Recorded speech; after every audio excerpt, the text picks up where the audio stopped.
Hello and welcome. If this is your first time with us, thank you very much for stopping by.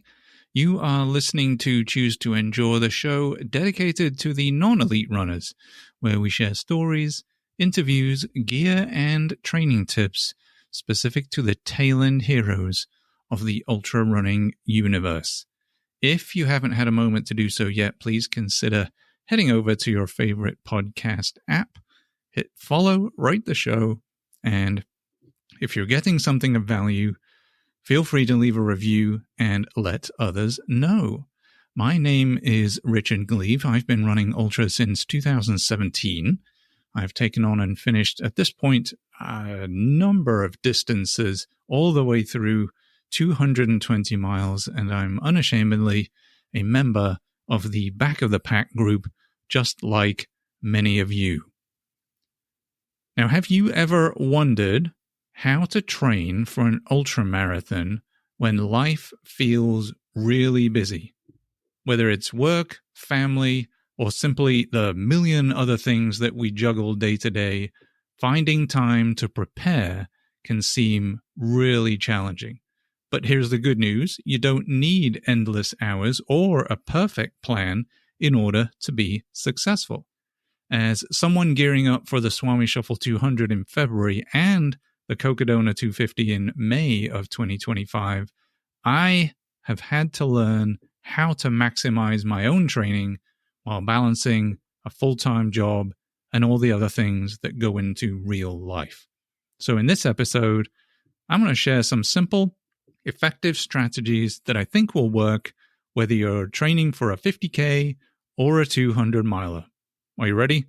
Let's dive in.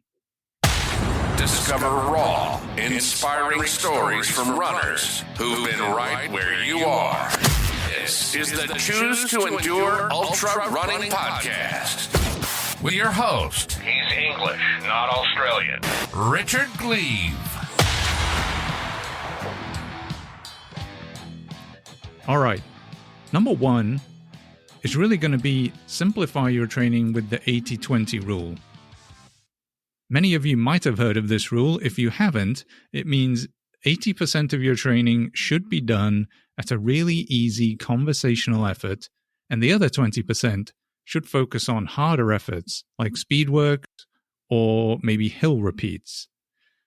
Why is this a lifesaver for busy runners? Well, because easy runs are a lot less taxing on your body, and of course, they take less time to recover from. That's going to leave you with more energy for everything else in your life. In addition to that, they are the foundation of endurance. It's really these low effort miles that are going to get you to the finishing line. Here's how to apply it.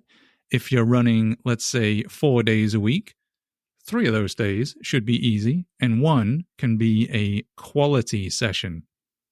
That quality session might be hill repeats, it might be a tempo run, it might be a threshold run, it could be some sprints. The key is there, it doesn't need to be long. For example, 30 minutes of fartlek intervals where you alternate between faster and slower running can really help build your strength, build your speed, build some efficiency, have an impact on your VO2 max, and that's going to help you when you get to the slower running. It's going to help you run farther at better economy. So even short, frequent runs, they can really add up. If all you can manage is 20 to 30 minutes on a weekday because that's all you've got after everything else is done, or that's all you feel like doing, that's okay. Give yourself a break.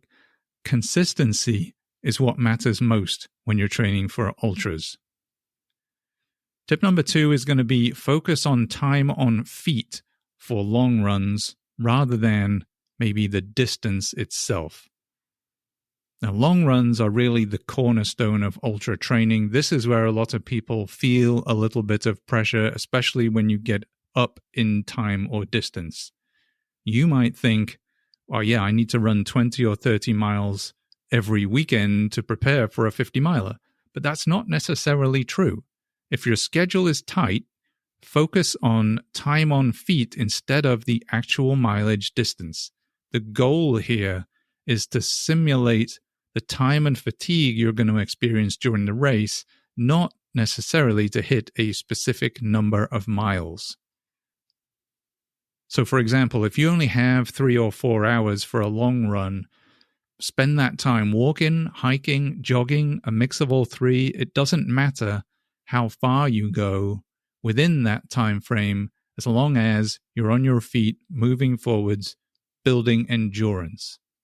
Another great trick actually is back-to-back long runs.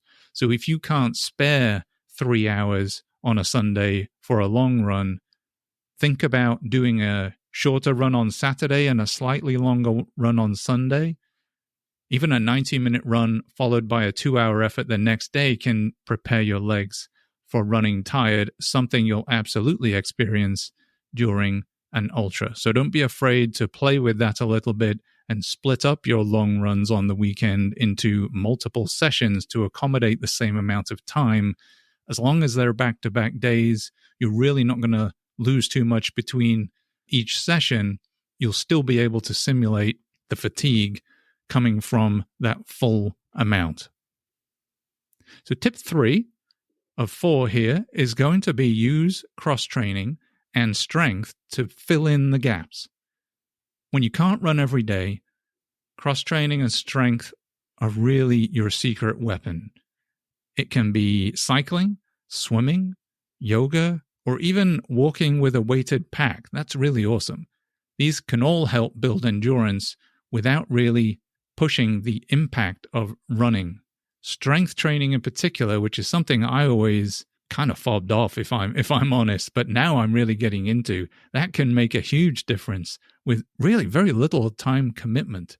Just a couple of short strength sessions a week. You can do them in your home or go to the gym. If you get some dumbbells, this can really help you prevent injuries and improve your running economy. If you put a focus on simple moves like squats, lunges, and planks, it doesn't require fancy equipment, but they're going to help build the muscle endurance, running-specific muscle endurance that you'll rely on during those late race miles. Just as a quick story, I had a friend who couldn't run more than 3 days a week because of a demanding job, so she started walking her dog every night with a 20-pound weight vest. Those walks ended up, for her, being a real game changer, and she actually cruised through her first 50K. So definitely, the weight vests are excellent, along with everything else, if you want to give them a try. And tip 4 here is going to be recovery, right? Prioritize recovery and flexibility. When you're short on time, it's really tempting to cram in every run you can. But that, I'm afraid, is going to be a fast track to burnout or injury. Rest days are training days too, because that's when your body has a moment to adapt, replace, and get stronger. One of the best things you can do is stay flexible with your training plan. If you miss a run, don't panic. Don't try to overcompensate by doing too much over the next day or the next couple of days. It's better to miss one workout in an overall plan than to push too hard and to risk a setback by trying to overcompensate and make it back up.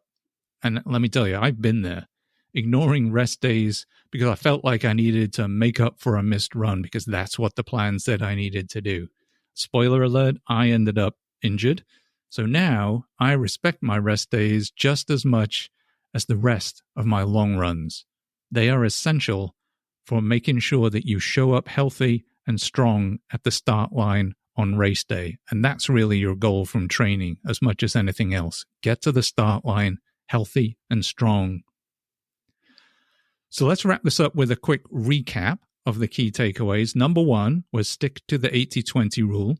Prioritize those easy miles. Limit your harder efforts to just, let's say, 1 session a week, maybe 2 at the max. Number 2, focus on time on feet for your long runs, and don't hesitate to use back-to-back runs if your schedule is tight. Number 3, use cross-training and strength work to fill in the gaps when running isn't a possibility or weather is terrible, especially if you live where I do in Houston. And number 4, respect the recovery. It really is just as important as the miles you're logging in the rest of your training plan.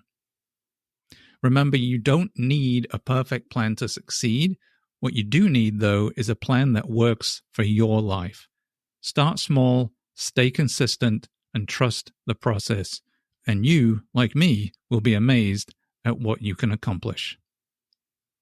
That's going to do it for today. If you are out there browsing the internet, please take a moment to maybe subscribe to the show. That way you'll get notified each time a new episode drops. And if you're enjoying what you hear, please follow, share, and leave a review. It would mean the world to me, and your support helps grow the podcast, connects more runners to this amazing community, and spreads the word to those who could benefit from the information that we share. You can find me on Instagram and Facebook at Choose to Endure, or visit anytime at choosetoendure.com. I really do love hearing from you, whether that's just to say hello, suggest a topic, or share your story. You can also email me now directly at info@choosetoendure.com. Interacting with listeners just like you is one of my favorite parts of doing this show, so I really look forward to hearing what you have to say.